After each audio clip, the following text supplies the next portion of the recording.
Next हमारा topic है oesophageal carcinoma. ये हमारे पास 6th मोस्ट कॉमन कैंसर है वर्ल्ड वाइड।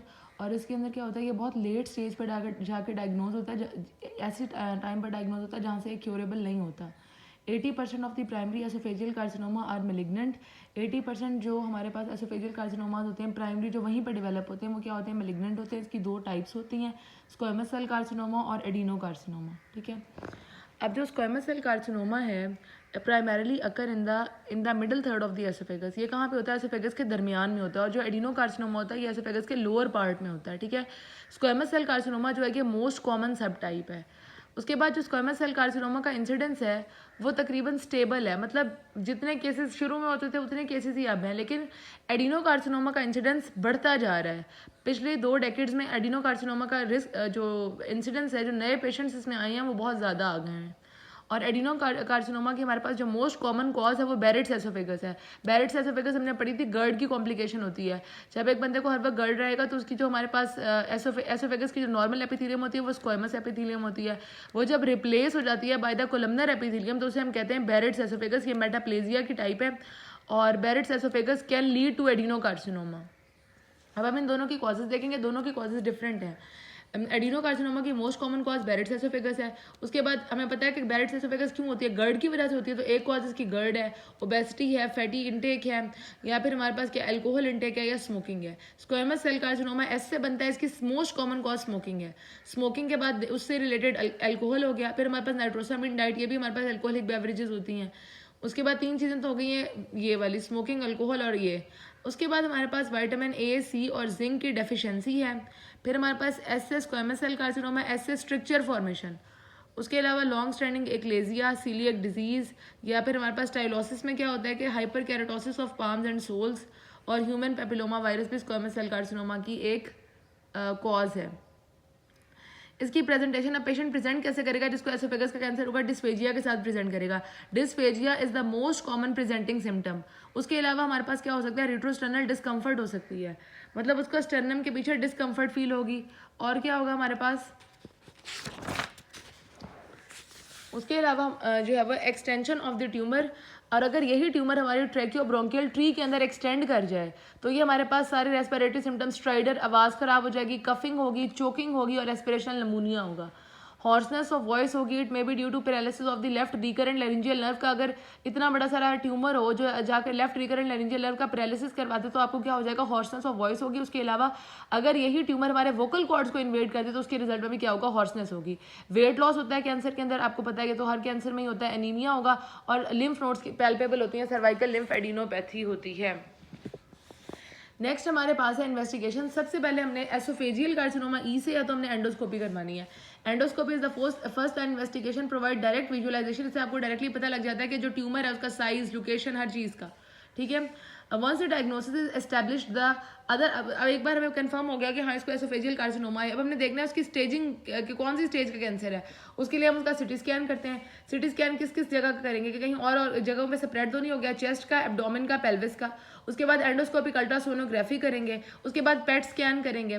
उसके बाद हम ब्रोंकोस्कोपी और लेप्रोस्कोपी करेंगे।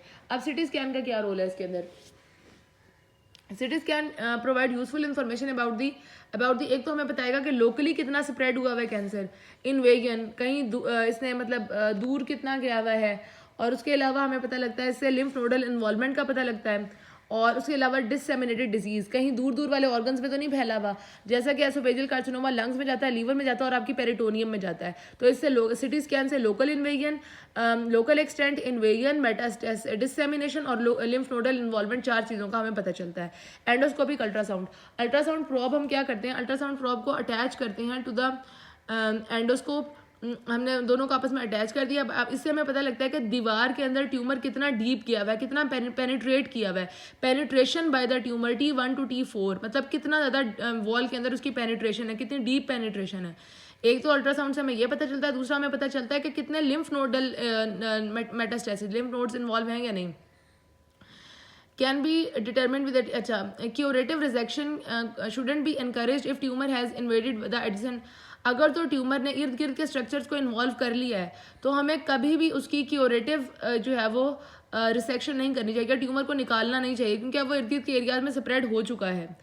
और मोर देन 5, और अगर उसने 5 से ज़्यादा लिम्फ नोड्स को इन्वॉल्व कर लिया तब भी हमने उसकी रिसेक्शन नहीं करनी, ठीक है। फिर हमारे पास आती है ब्रोंकोस्कोपी। अब हमने ब्रोंकोस्कोपी क्यों करनी है? कि देखने के लिए कि कहीं हमारी एयरवे में गया है या नहीं। लेप्रोस्कोपी क्यों करनी है? क्योंकि हमने देखना है कि हमारी पेरिटोनियम में गया है या नहीं। नाम से जाहिर हो रहा है, ब्रोंकोस्कोपी रेस्पिरेशन वो मतलब एयरवे में, लेप्रोस्कोपी पेरिटोनियम में। फिर हमने पॉजिट्रॉन इमिशन टोमोग्राफी करनी है। ये किस लिए करते हैं? इसमें हम पेशेंट को देते हैं 5 फ्लोरोडीऑक्सी ग्लूकोज उसे देते हैं। जब ये ड्रग हमारे अंदर एंटर होती है, दिस एंटर्स दिस सेल्स, ये हमारे सेल्स में जाके क्या होती है, इसकी इस ड्रग की फॉस्फोराइलेशन होती है। ये जो इसकी फॉस्फोराइलेटेड फॉर्म होती है, ये क्या होती है कि नॉट बी मेटाबोलाइज्ड फर्दर, ये फर्दर मेटाबोलाइज नहीं होती और ना ही हमारी बॉडी से डिफ्यूज बैक होती है सेल से। ये हमारे पास गैमा रेडिएशन इमिट करेगी और उन गैमा रेडिएशन से हम आइडेंटिफाई करते हैं एंड दस tumour metastasis is identified. Gamma radiation को गैमा कैमरा जो होता है वो इसे पिक करता है और इससे हमें पता चलता है कि मेटास्टेसिस है या नहीं। ये जो है पेट स्कैन किस के लिए? लीवर मेटास्टेसिस देखने के लिए होता है पेट स्कैन। फिर हम इसकी करते हैं TNM स्टेजिंग। अगर तो प्राइमरी ट्यूमर अगर तो अब ये इस तरह याद रखें, T1 में आएगा LMS, tumour involves lamina propria, muscularis mucosae and sub mucosa. T1A में क्या होता है? T1A में कर लें L और M और T1B में कर लें S। T1A में tumour involve lamina propria and muscularis mucosae. T1B में tumour invade sub mucosa. T2 में tumour involve muscularis propria MP। T3 में मतलब अंदर से बाहर वाली लेयर्स की तरफ जाते जा रहे हैं। T3 में उसने एडवेंटिशिया और T4 में वो एडजेसेंट स्ट्रक्चर्स को भी इन्वॉल्व किया हुआ है। N0 का मतलब है कोई लिम्फ नोड की इन्वॉल्वमेंट नहीं है और N1 का मतलब है रीजनल लिम्फ नोड्स की इन्वॉल्वमेंट है। M0 का मतलब है डिस्टेंट मेटास्टेसिस नहीं है, M1 का मतलब है डिस्टेंट मेटास्टेसिस है। अब हमारे पास है प्रिंसिपल्स ऑफ ट्रीटमेंट। अगर तो T1A है, T1A में हमने क्या पढ़ा था? L and M, lamina propria and muscularis mucosae. तो उसके अंदर हमने क्या करना है, और N0 लिम्फ नोड की इन्वॉल्वमेंट भी नहीं है, उसमें हमने सिर्फ एसोफेगेक्टमी करनी है, एसोफेगस रिमूव करनी है। अगर T1B है, T1B में हमने क्या पढ़ा था? क्या कहते हैं, कहाँ पे स्प्रेड हुआ हुआ है? T1B के सब म्यूकोजा में, और साथ में लिम्फ नोड की इन्वॉल्वमेंट नहीं है। और T2 में क्या था? मस्कुलैरिस प्रोप्रिया और लिम्फ नोड की इन्वॉल्वमेंट नहीं है। तो हमने इसमें क्या करना है? इसमें हमने एसोफेजेक्टमी करनी है, साथ में लिम्फ एडिनेक्टमी करनी है। हालांकि लिम्फ नोड की इन्वॉल्वमेंट नहीं है, लेकिन फिर भी हमने लिम्फ एडिनेक्टमी करनी होती है। फिर हमारे पास है T3 में कहाँ तक चला गया था? एडवेंटिशिया तक, और लिम्फ नोड की इन्वॉल्वमेंट है इसमें, या 1 या 2। अब इसमें हमने एसोफेगेक्टमी करनी है, साथ में लिम्फ एडिनेक्टमी करनी है, साथ में हमने कीमो और रेडियोथेरेपी भी देनी है। और T4 का मतलब होता है डिस्टेंट मेटास्टेसिस हुआ हुआ है, एडजेसेंट स्ट्रक्चर्स में भी ट्यूमर चली गई है। ये बहुत ज़्यादा खतरनाक स्टेज होती है, इसमें हम कोई सर्जरी वगैरह नहीं करते, इसमें हम सिर्फ सिम्टोमेटिकली ट्रीट करते हैं। पेशेंट को पेलिएटिव ट्रीटमेंट होता है। स्टंटिंग करेंगे, हम एक ट्यूब पास करते हैं, pass across the tumour through which the food particles could pass, मतलब जो ट्यूमर वाली जगह है वहाँ से हमने एक नाली गुजारनी है जिसके थ्रू खाना आपके अंदर चला जाएगा। उसके अलावा हम इसमें कीमो रेडियो करते हैं, लेज़र देते हैं और एथेनॉल इंजेक्शन देते हैं, ठीक है। अब पहली तीनों में हमने एसोफेगेक्टमी की है। T4 में सिर्फ पेलिएटिव ट्रीटमेंट होता है, और फर्स्ट में लिम्फ एडिनेक्टमी नहीं की। उसके अलावा सेकंड में हमने लिम्फ एडिनेक्टमी की है, थर्ड में लिम्फ एडिनेक्टमी के साथ कीमो रेडियो भी की है, और फोर्थ में सिर्फ ओनली पेलिएटिव ट्रीटमेंट। फिर हमारे पास है मोस्ट ऑफ आवर ट्रीटमेंट, क्योंकि हमें जो एसोफेजियल कैंसर होता है बहुत लेट स्टेज पे जाकर डायग्नोज होता है, जहाँ पे क्योरेबल नहीं होता, तो ऐसे में हम सिर्फ और सिर्फ क्या करते हैं? पेलिएटिव ट्रीटमेंट करते हैं। उसके बाद हमारे पास है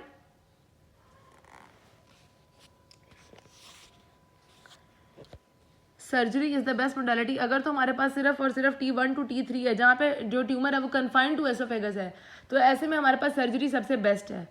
उसके बाद अगर तो tumour proximal third of the oesophagus का है, are very difficult to be treated by surgery, तो इसमें सर्जरी करना बहुत मुश्किल है, क्योंकि ऊपर वाला पार्ट इन्वॉल्व है इसमें एसोफेगस का। जो ऊपर वाला पार्ट है वहाँ पे आपको पता है आपका एयरवे, आपका ट्रैकियो ब्रोंकियल ट्री भी साथ में पड़ा हुआ है। और फिर हमारे पास क्या क्या खतरे हो सकते हैं अगर हमने सर्जरी की? तो लेरिंजोफेरिंजेक्टमी भी हमें साथ में करनी पड़ सकती है, ठीक है। फिर हमारे पास है सर्जरी की कॉन्ट्राइंडिकेशंस क्या हैं। अगर तो सिस्टेमिक मेटास्टेसिस हुआ हुआ है, M से याद रखें। अगर सर्वाइकल लिम्फेडिनोपैथी हुई है, N से याद रखें। अगर पेशेंट अनफिट फॉर सर्जरी है तो भी हमने सर्जरी नहीं करनी, और अगर आपकी वेसल्स की इन्वॉल्वमेंट है, एयोर्टा वगैरह इन्वॉल्व है, तो भी सर्जरी नहीं करनी। M-N साथ में वेसल्स की इन्वॉल्वमेंट और साथ में अनफिट फॉर सर्जरी। अब हमारे पास R0, R1 और R2 क्या है?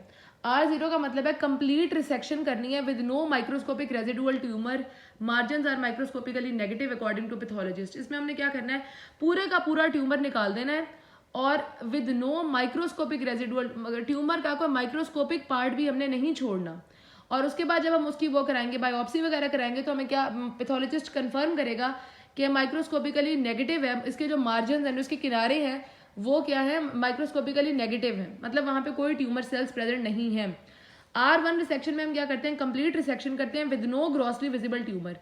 ग्रॉसली विजिबल मतलब आंखों से नजर आने वाली, यहाँ पे हमने कोई माइक्रोस्कोपिक टुकड़ा भी नहीं छोड़ना था, यहाँ पे हमने दिखने वाला मतलब ग्रॉसली विजिबल ट्यूमर नहीं छोड़नी।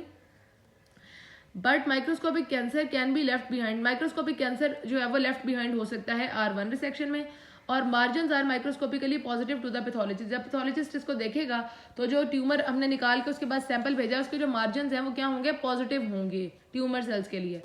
R2 रिसेक्शन में हम क्या करते हैं, सिर्फ पार्शियल रिसेक्शन करते हैं with grossly visible tumour left, इसमें हमने ट्यूमर का कुछ पार्ट छोड़ देना है R2 रिसेक्शन में। अब हमारे पास आता है एसोफेगेक्टमी, इसमें हमने क्या करना है, oesophagus the major surgical intervention and should be performed after thorough assessment of the tumour. इसमें हमने एक तो ट्यूमर को अच्छे से असेस करना है और एक पेशेंट को अच्छे से असेस करना है। इसके अंदर क्या होता है, 5 centimetre of the tumour free margin should be achieved on either side. जब हमने ट्यूमर निकाल ली बाहर, तो वहां पे जो उसके इर्द गिर्द 5 सेंटीमीटर का एरिया है, वहां भी कोई ट्यूमरस सेल ना बचा हुआ हो। उसके बाद अब हमारे पास इसके 3 तरीके हैं जिसके थ्रू हम एसोफेगेक्टमी कर सकते हैं। हमारे पास आइवर लिविस है, एक हमारे पास मैकिवन है और एक हमारे पास क्या है, ट्रांस हाइएटल है। सबसे पहले ना हम इन तीनों का डिफरेंस देख लेते हैं। जो ये फर्स्ट वाला है आइवर लिविस, इसके अंदर हम क्या करते हैं, 2 इंसिजन बनाते हैं, एक एब्डोमेन पेट पे इंसिजन देते हैं और एक right side of the chest के ऊपर हमने इंसिजन देनी है, ठीक है। First upper midline incision is given, जो एब्डोमिनल इंसिजन है वही अपर मिडलाइन इंसिजन है। वहां पे हम क्या करते हैं, जब आपके एब्डोमिन में इंसिजन देंगे तो stomach and lower end of the oesophagus is mobilised, preserving the right gastroepiploic and artery and when.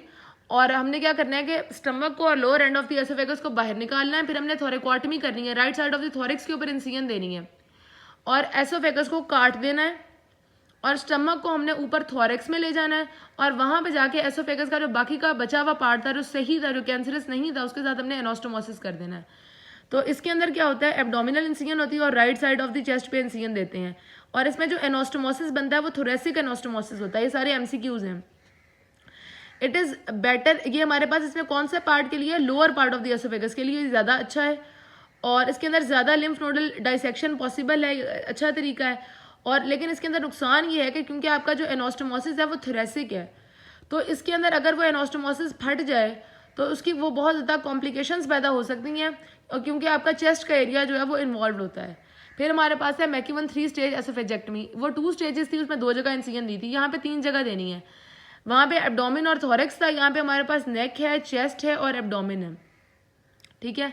3 जगहों पे इंसिजन देनी होती है और यहाँ पे हमने जो एसोफेगस का पार्ट रिमूव कर देना है, ये ज़्यादातर अपर और मिडल पार्ट के लिए होता है। ये वाले जो आपकी सर्जिकल प्रोसीजर है, इसमें आप अपर और middle part of the oesophagus के लिए होता है और इसके अंदर हमने सर्वाइकल एनास्टोमोसिस बनाना होता है। मतलब एसोफेगस का कैंसरस पार्ट निकालने के बाद एसोफेगस और स्टमक को जो आपस में जोड़ना है, जो इनका एनास्टोमोसिस बनाना है, वो गर्दन में बनाना है, सर्वाइकल पार्ट में बनाना है।